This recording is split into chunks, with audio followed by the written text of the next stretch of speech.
محترم سامعین حاضرین، السلام علیکم ورحمۃ اللہ تعالی وبرکاتہ۔ سبھی حضرات قریب آ کر بیٹھ جائیں اور آقا کریم صلی اللہ تعالی علیہ وسلم کی بارگاہ میں درود پاک کے نذران عقیدت پیش کریں۔ پڑھیں اللہم صلی علی سیدنا مولانا محمد معدن الجود والکرم وآلہ وبارک وسلم، صلو علیہ صلاۃ و سلام علیک یا رسول اللہ صلی اللہ تعالی علیہ وسلم۔ قرآن مجید سورۃ البقرہ آیت نمبر 105، اللہ تبارک و تعالی ارشاد فرماتا ہے: ما یود الذین کفروا من اہل الکتاب ولا المشرکین ان ینزل علیکم من خیر من ربکم واللہ یختص برحمتہ من یشاء واللہ ذو الفضل العظیم۔ ترجمہ کنز ایمان: وہ جو کافر ہیں، کتابی یا مشرک، وہ نہیں چاہتے کہ تم پر کوئی بھلائی اترے تمہارے رب کے پاس سے، اور اللہ اپنی رحمت سے خاص کرتا ہے جسے چاہے، اور اللہ بڑے فضل والا ہے۔ آیت کریمہ کا مفہوم یہ ہوا کہ اے مسلمانوں، نہ تو اہل کتاب کے کافر چاہتے ہیں اور نہ ہی مشرک یہ چاہتے ہیں کہ تمہارے اوپر تمہارے رب کی طرف سے کوئی بھلائی اترے یا کوئی بھلائی اتاری جائے، حالانکہ اللہ جسے چاہتا ہے اپنی رحمت کے ساتھ خاص فرما لیتا ہے، اور اللہ بڑے فضل والا ہے۔ ما یود الذین، کافر نہیں چاہتے۔ شان نزول کیا ہے؟ تو یہودیوں کی ایک جماعت مسلمانوں کے ساتھ دوستی اور خیر خواہی کا اظہار کرتی تھی، ان کی تکذیب میں یہ آیت نازل ہوئی۔ یہودیوں کی ایک جماعت مسلمانوں کے ساتھ دوستی اور خیر خواہی کا اظہار کرتی تھی، ان کی تکذیب میں یہ آیت نازل ہوئی، اور مسلمانوں کو بتایا گیا کہ یہ کفار جو ہیں یہ خیر خواہی کے دعوے میں جھوٹے ہیں۔ آج بہت سے لوگ کہتے ہیں نا کہ بھائی آپ تبلیغی جماعت کی بات کرتے ہیں، آپ فلاں جماعت کی بات کرتے ہیں، کافروں سے بھی اچھا سلوک کرنے کا حکم ہے۔ سوال یہ کرتے ہیں، کہتے ہیں کافروں کے ساتھ بھی اچھا سلوک کرنے کا حکم ہے۔ ہاں، یہ بات ٹھیک ہے، اچھا سلوک کرنے کا حکم ہوتا ہے انسانیت کے حوالے سے۔ آپ کا پڑوسی ہے تو پڑوسی کا آپ پر حق ہے، تو ایک حق پڑوسی کا آپ پر ہوتا ہے، اس حساب سے پڑوسی کے ساتھ اچھا سلوک کرنے کا حکم ہوتا ہے۔ لیکن اچھا سلوک کرنے کا معنی یہ نہیں ہوتا کہ آپ اس کے نام، آپ کے نام بولتے ہیں نا، اس کے نام لگ کر کے اس کے ساتھ رہ کر کے اپنے دین کو برباد کر دو، یہ تو نہیں ہو سکتا نا۔ خیر خواہی ایک الگ چیز ہے، پڑوسی کا حقوق، پڑوسی کے حقوق یہ الگ چیز ہے، لیکن جہاں پر دین کی بات آئے، جہاں پر آپ کے مذہب کی بات آئے، تو وہاں پر کافر تو بہت دور کی بات ہے۔ اگر کسی مسلمان کے ذریعے سے آپ کے دین میں کوئی رکاوٹ آ رہی ہے تو ایسے وقت میں اس مسلمان سے بھی دوری اختیار کرنا دین کو بچانے کے لیے آپ پر ضروری ہو جاتا ہے۔ آپ دیکھ لیں، ماں باپ سے بڑھ کر دنیا میں محبت عزیز والا کون ہو سکتا ہے؟ لیکن جہاں پر شریعت کی بات آئے تو حکم یہ ہے کہ اس وقت آپ ماں باپ کی بات چھوڑو، شریعت کی بات مانو۔ ایک ایگزامپل، بچہ داڑھی رکھنا چاہتا ہے، بچہ داڑھی رکھنا چاہتا ہے، ماں باپ کہتے بیٹا فیشن کا دور، داڑھی مت رکھ، تو اس وقت شریعت یہ کہتے اب اس وقت ماں باپ کی بات مت مانو۔ اب شریعت کیا کہ آپ ماں باپ کی بات، حالانکہ ماں باپ کے حقوق بہت ہیں، اتنے حقوق ہیں کہ قرآن نے کہا اف لکم، تمہارے ماں باپ کے سامنے اف نہ کہو۔ قرآن نے کہا اف تک بھی ماں باپ کے سامنے نہ کہو، لیکن کب؟ جب تمہارے ماں باپ کی بات شریعت سے نہ ٹکرائے تب، اور اگر شریعت سے بات ٹکراتی ہے تو پھر قرآن کہتا وَلَوْ كَانُوا آبَاءَهُمْ أَوْ إِخْوَانَهُمْ أَوْ عَشِيرَتَهُمْ، اگرچہ وہ تمہارے باپ کیوں نہ ہو جائے رشتہ قطع کر لو، رشتہ توڑ لو۔ او ابناءہم، تمہارے بیٹے کیوں نہ ہو جائے رشتہ توڑ لو۔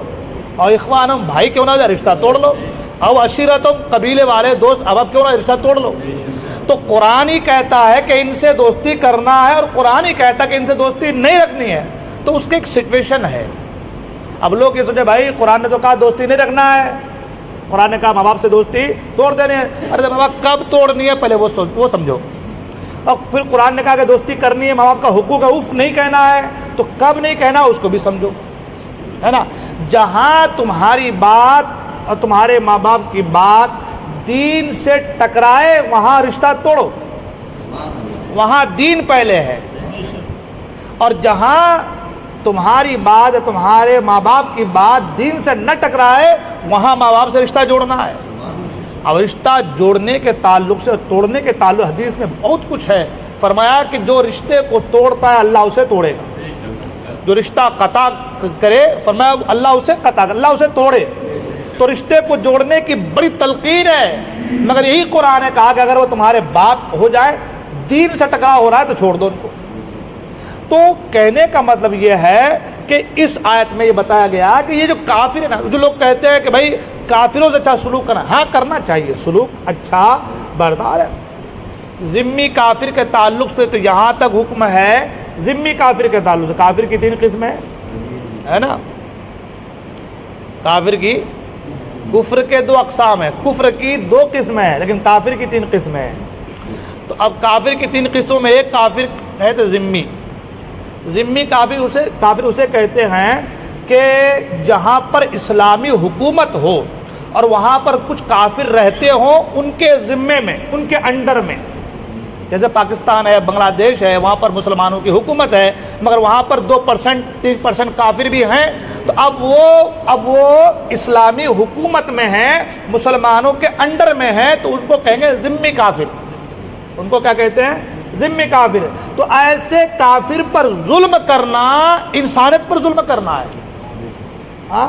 فرمایا گیا کہ وہ جو جانور پالتے ہیں، جانور جو پالتے ہیں تو جانور کو پالنے میں احتیاط یہ کرنا کہ اسے چارہ پانی دینا ہے۔ اگر کوئی جانور پر ظلم کر رہا ہے تو حدیث پاک میں اس کے تعلق سے سخت وعید آئی ہے، سخت وعید۔ بہت سے لوگ چڑیا پالتے ہیں، کبوتر پالتے ہیں، بلی پالتے ہیں، گھروں میں بہت کچھ پال لیتے ہیں، نام تو اس کا پالنا ہوتا ہے ایک شوق کے طور پر، مگر اس کو پانی کتنا دینا ہے، کیونکہ انسان بول سکتا ہے کہ بھائی مجھے بھوک لگی ہے، مجھے پیاس لگی ہے، وہ جانور تھوڑی بول پائے گا کہ مجھے پیاس لگی ہے، مجھے بھوک لگی ہے۔ تو آپ کو اس کی پیاس کا احساس ہونا چاہیے، اس کے پاس پانی رکھا ہوا ہونا چاہیے کہ اسے جب پیاس لگے فوراً پانی پیے، ہے نا۔ تو اس جانور کو تکلیف دینا، اس جانور کو یعنی جس کو پالا ہے آپ نے، اس کو پانی نہ دینا، ٹائم پہ کھانا نہیں، اس کو تکلیف دینا، اسی طریقے سے ذمی کافر کے اوپر ظلم کرنا برابر فرمایا گیا، بلکہ اس سے برتر فرمایا گیا۔ اب آپ سوچ سکتے ہیں کہ وہ جو کافر مسلمانوں کے انڈر میں ہے وہ مسلمانوں کے ذمے میں ہے، اس کی دیکھ ریکھ کرنا یہ مسلمانوں کا حق ہے، مسلمانوں کے اوپر ہے کہ اس کو دیکھ ریکھ کرے۔ تو کافر کے ساتھ اچھا سلوک ہے، کافر کے ساتھ اچھا سلوک ہے، پڑوسی ہے، اس کے حقوق ہیں، ایک حقوق پڑوسی کے آتے ہیں، اچھا برتاؤ کرنے کا حکم ہے، لیکن شریعت سے نہ ٹکرائے تب۔ اگر اس کی کوئی بات مثال کے طور پر ہمارا پڑوسی ہے، کافر ہے، بہت دوستی ہے، وہ کہے گا چل بھائی آج دیوالی میں ہم پھلجڑیاں اڑاتے ہیں، لائٹنگ کرتے ہیں، فنا کرتے ہیں، تو اب شریعت کہتے کہ نہ، اس سے بچو۔ اب شریعت کیا کہہ رہی ہے؟ اس سے بچو۔ تو یہی حکم جو ہے ہر ایک کا ہے، چاہے وہ تبلیغی جماعت ہو، کسی بھی جماعت کا ہو، کسی بھی جماعت کا ہو۔ اگر شریعت کی بات ٹکراتی ہے تو یہ مت دیکھو کہ وہ میرا باپ ہے، بھائی ہے، رشتہ دار ہے، پڑوسی ہے، دوست ہے، احباب ہے، وہ گاؤں کا بڑا ہے، وہ سیٹ ہے، وہ مکھیا ہے، وہ پھلا ہے، اس کے ذریعے سے میرا گھر چلتا ہے، نہیں۔ دین کو مقدم جو رکھے گا، آخرت کی فکر جو کرے گا وہ کامیاب ہے۔ دین پہلے ہے، اس کے بعد یہ ساری چیزیں ہیں۔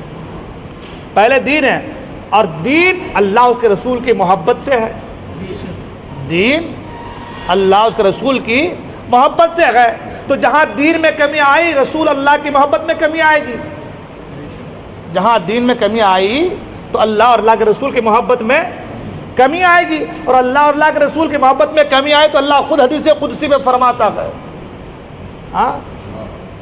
انا عند ظن عبدی بی، کہ میرا بندہ میرے تعلق سے جو گمان کرتا ہے میں اس کے لیے ایسا ہی کر دیتا ہوں۔ اور ایک حدیث پاک میں اللہ تعالیٰ فرماتا ہے، بلکہ سرکار نے فرمایا کہ اللہ فرماتا ہے کہ ایک دل میں 2 چیز جمع نہیں ہونے دے سکتا، یا تو میرا خوف ہوگا یا دنیا کا خوف ہوگا.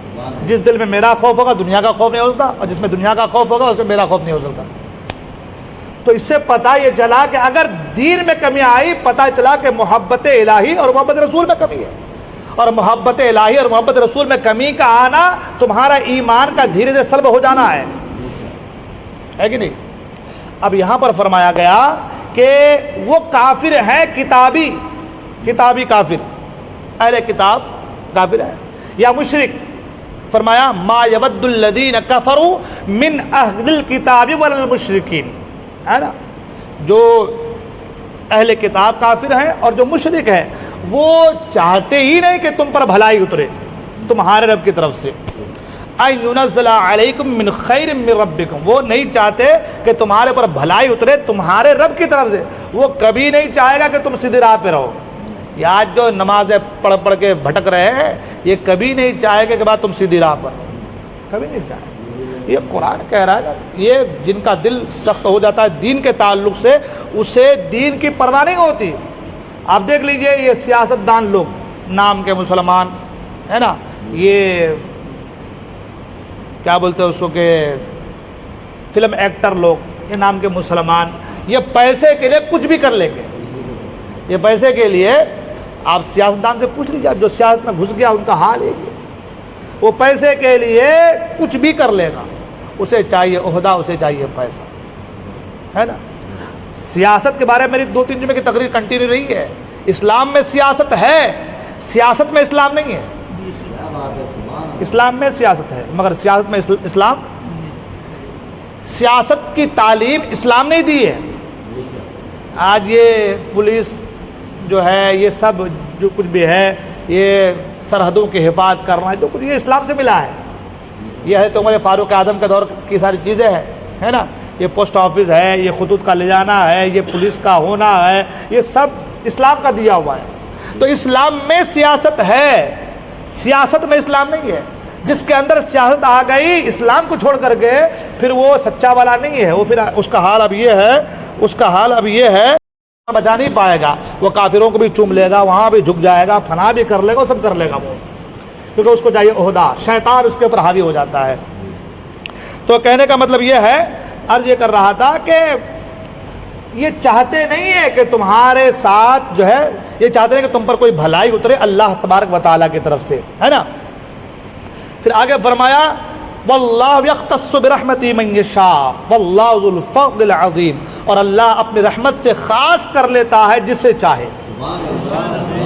آیت اگلا حصہ اللہ فرماتا ہے اللہ اپنی رحمت سے خاص کر لے, اللہ جسے خاص کر لے نا اپنی رحمت سے, جسے بچانا چاہے نا اسے کوئی بگاڑ نہیں سکتا. ہاں, یہ کافر تمہارے پیچھے لگ جائیں, یہ کوئی تمہارے پیچھے لگ جائیں, اگر اللہ تمہیں بچانا چاہے تو تمہارا ایمان کوئی سلب نہیں کر سکتا. دیہات میں ایسا آدمی رہ رہا جس کو دین کی کچھ خبر نہیں, مگر وہ اللہ اللہ کرتے دنیا چلا گیا. اب حال یہ کہ دیکھو اس کا ایمان ٹناٹن ہے کہ نہیں. تو ایمان اللہ جسے بچانا چاہے اللہ اپنی رحمت سے جسے خاص کر لیتا ہے جسے چاہتا ہے. تو پھر اللہ آگے فرمایا واللہ ذو الفضل العظیم, اللہ بڑے فضل والا ہے, جس پر فضل کر لیتا, فضل فرما دیتا ہے, اپنی رحمت سے اسے خاص کر لیتا ہے نا. تو اس لیے اگر کوئی دعویٰ کرے کہ تم سے بہت پیار کرتا ہوں, بہت محبت کرتا ہوں, تو سب سے پہلے ہمیں یہ دیکھنا ہے کہ اس کے اندر دین ہے کیا, دین ہے کیا. اگر دیندار ہے تو وہ تمہیں دین کے راہ پہ لگائے گا, دیندار نہیں ہے تو وہ تمہیں قطعاً دین کے راہ پہ لگا نہیں سکتا, وہ تمہیں غلط راستے پر ہی جائے گا. دوستی میں بھی ہماری وہی ہے دینداری. اور شادی بیاہ کے موقع پہ یہی کہا گیا ہے کہ 4 چیزیں میں دیکھنے کے لیے کہا, 4 چیز میں نمبر 1 ہے کہا کہ دین دیکھا کرو, ہے نا, حسن و جمال ہے, حسب و نسب ہے, مال متاع ہے, اور دینداری ہے. حضور نے فرمایا کہ تم دین کو ترجیح دو, دین دیکھو, کیونکہ دین اگر رہے گی ان کے اندر, اس لڑکی کے اندر, تو وہ لڑکی تمہارے گھر کو مثل جنت کر دیں گی. ہاں وہ ایک ٹاپک ہے. ہاں, دینداری کا معنی یہ ہوتا ہے, دار کا معنی ہوتا ہے رکھنا, دار کا معنی کیا ہوتا ہے, رکھنا. دین کا معنی ہوتا ہے دین, دینداری، دین کا رکھنا، یعنی جن کے پاس دینداری ہو، اللہ اس کے رسول کی محبت ہو، اس کا عقیدہ پختہ ہو، نماز روزے صلوات کا پابند ہو، اور وہ دین کو سمجھتا ہو کہ یہ دین ہے، ہمیں اس کے اوپر چلنا ہے، اسی کا نام دینداری ہے۔ اللہ تعالیٰ ہم تمام کو دارین کی سعادتوں سے مالا مال فرمائے، ہمارے گناہوں کو معاف فرمائے۔